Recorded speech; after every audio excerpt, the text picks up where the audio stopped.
Mike would bring me over to do different things. He'd just like sit me down.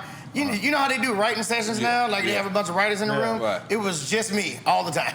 Right. He was like, T-Pain, sit in the room. A session with T-Pain. I got 20 beats, pick one, write to the shits, and I would rail through them bitches. I would just like, first thing comes to mind, boom, boom, boom. I did the hook to Low with Flo Rida, and the hook to Shawty with Plies the same night. Wow. Yeah, I ain't gonna front. At one point, that was the same fucking night, and I was just railing off hooks, and I did them two in the same night, and they was like, yeah, we can probably keep doing this. The hook for Shawty and the hook for Low had me thinking about Shawty Low, rest in peace. And I was thinking that anybody ever flipped that line? You know, T-Pain doing the hook for the song Shawty with Plies, doing the hook for the song Low with Flo Rida, and there was a rapper named Shawty Low. Did anybody ever piece that together? You rap nerd niggas. I ain't said niggas in the video in a while. Niggas!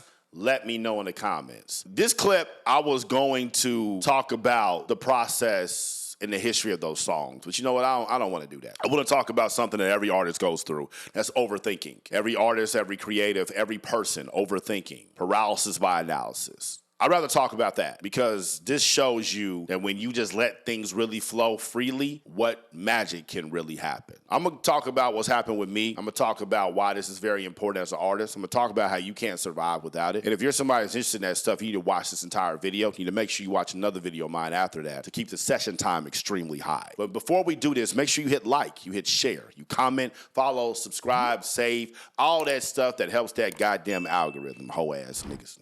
My ducks, my swans, welcome to the pond. My name is Dorian from Group82University.com. Right here we got T-Pain talking about how he wrote two of the biggest hooks ever.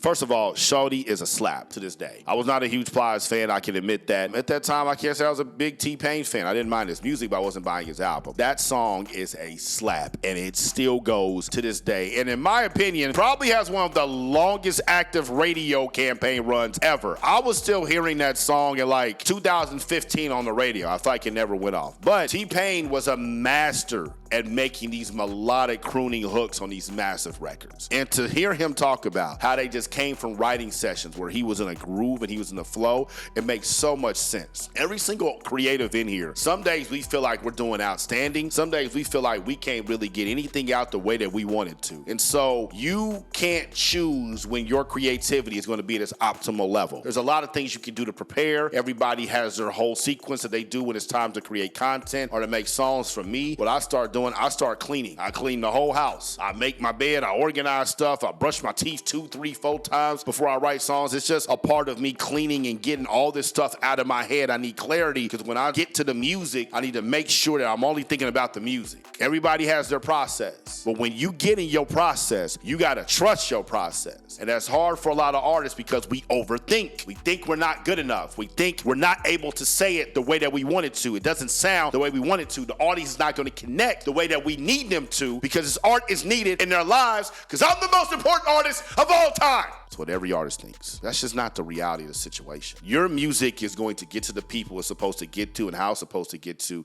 if you maximize your effort. You have to trust who you are. Every single artist in here, answer me this question in the comments. Have you ever been in a position where you have made an album and you have wrote every song, recorded every song, you listen to every song, you sequence the album, and you know, okay, this is going to be the one that sticks out. These other songs are just going to be songs that I really enjoy, but I doubt that the audience really elevates them like they're going to elevate these three in my mind. And then you drop your album, and what happens? They find some song that you ain't even thinking about, and that's the one that they want to ride with forever. For me, on my album, True Support, it was a song about that. I love About That. I did not think that that would be the one that would stand out that y'all want me to do a music video for and continue to rap in that style. I didn't think that would be it. For Drake's album, Scorpion, the same thing happened. He had a single with Michael Jackson. That's not what we wanted. He had a single called God's Plan where he gave away $1 million. That's not what we wanted. He had a single called Nice for What, where he had every single black woman that was of any substance outside of Michelle Obama in that video. And I ain't saying if you went in the video, you ain't of substance, but it was a great concept. That's not what we wanted. Which song was the one that the people said they wanted? In My Feelings. That wasn't no single. He didn't have a video for that. It was the one when the album came out that Shiggy decided to do a dance to, and then the whole world decided to do the same thing. You think Drake planned that? You think Universal planned that? They didn't plan that. I ain't saying they might not have gave Shiggy some money to do the dance. I don't know, but I think it's 100% organic. I really do. And y'all know how I am about that stuff. So going back to that, you have to be fearless. You can't overthink.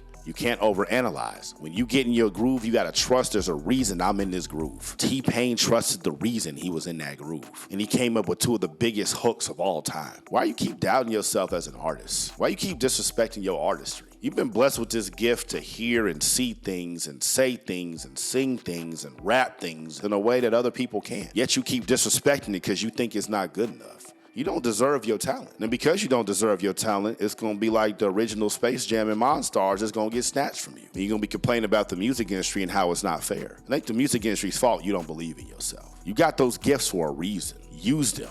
Because the world needs you to. We need you to. We need your art. We need to hear what you got to say. And the only way you can get it out to the world is through marketing. There's no way around it. And marketing your music on social media can be a tough concept. I figured it out, clearly. And I put it all in a class. The class was originally $2,000. It's on sale for $1,000, but you can get started with PayPal credit for $250 in that class right now. And your gift that you now believe in after this video, you can share with the entire world in a very effective way where you can start making forever money, getting millions of streams and charting #1 on iTunes. The entire system's in my How to Market Your Music on Social Media class. If you're on Instagram, click that link up top. If you're on YouTube, click that link in the box. Make sure you watch another video of mine after this one. I'm out the pond. Y'all stay true. Scroll. Scroll. Scroll. Scroll. Scroll. Scroll. Scroll. Group82university.com